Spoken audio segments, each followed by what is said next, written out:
যে একবার খাবে সে রুটি সবজি একদম ভুলে যাবে। তাই একটুও না টেনে পুরো ভিডিওটি আমার সাথেই থাকো আর দেখতে থাকো এই নাস্তার রেসিপিটি আমি কিভাবে তৈরি করি।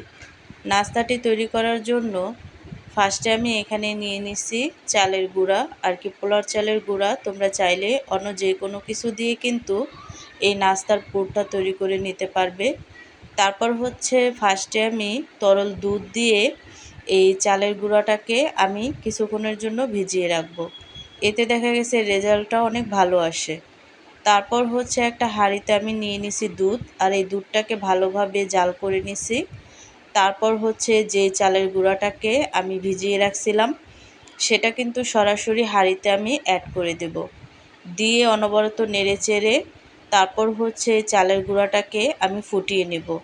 আর চালের গুঁড়াটা তোমরা যখন দিবে তখন কিন্তু অনবরত নেড়ে চেড়ে নেবে, নয়তো দেখা গেছে দলা পেকে যাবে।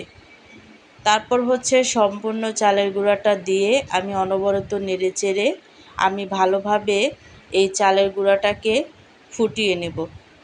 তো দেখো চালের গুঁড়া ফুটে কিন্তু একদমই ঘন হয়ে গেছে। তো এই পর্যায়ে এসে এখানে আমি অ্যাড করে দেব পাকা তালের রস। তো এখন যেহেতু ভরপুর তালের সিজন, তো এই সময়তে কিন্তু এই তাল দিয়ে অনেক কিছুই খাওয়া যায়। তো এই রসটাকে দিয়ে তারপর হচ্ছে আমি এই হালুয়াটা ভালোভাবে নেড়ে চেড়ে আমি মিশিয়ে নেব। তো দেখো অনবরত নাড়তে নাড়তে কিন্তু তালের রসটাকে আমি ভালোভাবে মিশিয়ে নিচ্ছি। তারপর হচ্ছে এখানে আমি অ্যাড করে দিচ্ছি কোরানো নারকেল। তো নারকেলটা অবশ্যই দেওয়ার চেষ্টা করবে, এতে কিন্তু হালুয়াটা খেতে অনেক বেশি ভালো লাগবে। তারপর হচ্ছে এখানে আমি অ্যাড করে দিচ্ছি মিষ্টি হওয়ার জন্য চিনি। তোমরা যে যেমন মিষ্টি খাও তেমন করেই কিন্তু মিষ্টিটা অ্যাড করবে। তারপর হচ্ছে হালুয়াটা একেবারে রেডি হয়ে যাওয়ার পরে এক সাইডে আমি রেখে দিছি। দেওয়ার পরে একটা হাঁড়িতে আমি পানি নিয়ে নিছি, পানিতে দিয়ে দিছি লবণ। লবণটা দেওয়ার পরে পানিটা যখন ফুটে উঠবে তখন এখানে অ্যাড করে দেব চালের গুঁড়া। চালের গুঁড়াটা দিয়ে তারপর হচ্ছে আমি ঢেকে রাখবো সিদ্ধ হওয়ার জন্য। এই নাস্তাটি একদম নরম, রসালো ও নিখুঁত করার জন্য এই দুটি জাদুকরি কিচেন টিপস অবশ্যই মনে রাখবে। চালের গুঁড়ার খামির বা ডো তৈরি করার সময় পানি একদম টকবক ফুটলে গরম হতে হবে। ভালো করে সেদ্ধ করে ডো মেখে নিলে এই নাস্তাটি কিন্তু তৈরি করার সময় একদম ফাটবে না এবং ভাপানোর পর ভীষণ নরম তুলতুলে হবে। তো দেখো এখানে কিন্তু আমি ভালোভাবে এই ডোটাকে মেখে নিচ্ছি, আর হালকা গরম থাকা অবস্থায় ময়াম করতে হবে। তো দেখো আমি কিন্তু ভালোভাবে এই ডোটাকে মেখে নিছি আর অনেক বেশি ময়াম করে নিছি। তারপর হচ্ছে আমি কিন্তু লিচি কেটে নেব, আর কি যেই কয়টা নাস্তা আমি তৈরি করব সেই কয়টা লিচি আমি কেটে নেব। তো লিচি কেটে নেওয়ার পরে কিন্তু এখান থেকে একটা লিচি আমি নিয়ে নিব নাস্তাগুলো তৈরি করার জন্য। নারকেল, চিনি আর তালের রস দিয়ে পুর তৈরি করার সময় চুলার আঁচ মিডিয়াম রাখবে। পুরটি খুব বেশি শক্ত বা শুকনো করবে না, হালকা আঠালো ও ভেজা ভেজা থাকতেই নামিয়ে নেবে। এতে ভাপ দেওয়ার পর ভেতরের পুরটা দারুণ রসালো থাকবে। তো দেখো একটা লিচি নিয়ে আমি কিন্তু ছোট একটা রুটির মতো করে বেলে নেব। আর এই রুটিটা যদি বাঁকা তারাও হয় তারপর কোনো সমস্যা নেই।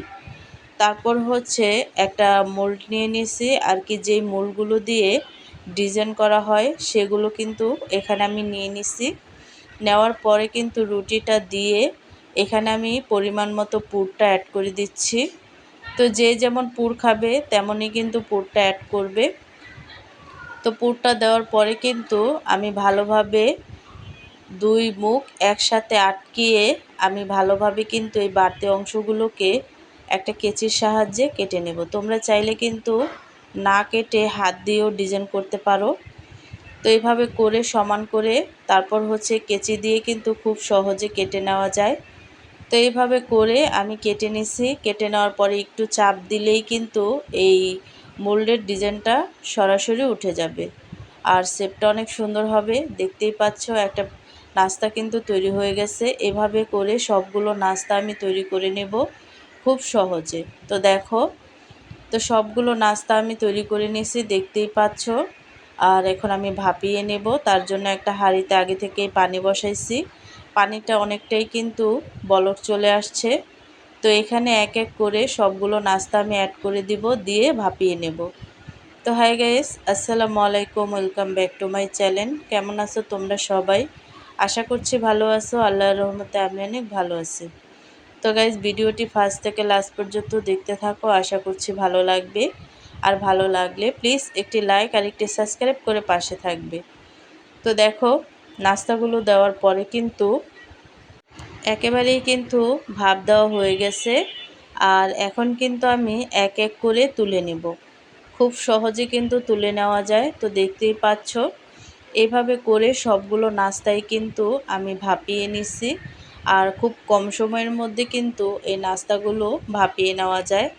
আর অল্প কিছুক্ষণের মধ্যেই কিন্তু এই নাস্তাগুলো তৈরি করা হয়ে যায়। তো সবগুলো নাস্তা আমি তৈরি করে নিয়েছি, দেখতেই পাচ্ছ। তারপর হচ্ছে আমি পরিবেশন করে নেব। আর খুব সহজেই কিন্তু তৈরি হয়েছে। আমাদের তালের পুরভরা ভাপানো কুলি পিঠাটি কতটা নরম আর সুন্দর হয়েছে। ভেতরে তালের হালুয়া পুরের কারণে এর স্বাদ সাধারণ যে কোনো নাস্তাকে হার মানাবে। পরিবারকে সারপ্রাইজ দিতে আজই এটি বানিয়ে ফেলো। একটা সিক্রেট কথা বলি, অনেকেই বলে ভাপা কুলি পিঠা নাকি ঠান্ডা হলে শক্ত হয়ে যায়। এর আসল ট্রিক্স হলো পিঠা ভাপ দেওয়ার পাত্রে বসানোর আগে পাত্রের গায়ে সামান্য একটু তেল বা ঘি ব্রাশ করে নেবে, যাতে পিঠা নিচে আটকে না যায়। আর হাঁড়ির ঢাকনা ছিদ্রটি বন্ধ করে ঠিক 10-12 মিনিট ভাপ দেবে। নির্দিষ্ট সময়ের বেশি ভাপ দিলে পিঠা শক্ত হয়ে যায়। তাই 10-12 মিনিটে নামিয়ে নিলে এটি ঠান্ডা হলেও একদম তুলতুলে নরম থাকবে। ভিডিওটি ভালো লাগলে প্লিজ একটি লাইক দেবে, কমেন্ট করবে এবং বন্ধুদের সাথে শেয়ার করতে ভুলবে না। আর প্রতিদিন এমন নতুন নতুন সহজ ঘরোয়া রেসিপি পেতে আমার চ্যানেলটিকে সাবস্ক্রাইব করে আমার পাশেই থাকবে। তো আজকের রেসিপিটা কেমন লাগছে অবশ্যই কিন্তু কমেন্টে জানাবে। তো অন্য কোনো রেসিপি নিয়ে তোমাদের মাঝে আবার চলে আসবো। আজকে এই পর্যন্তই। সবাই সুস্থ থাকবে, ভালো থাকবে। আল্লাহ হাফেজ।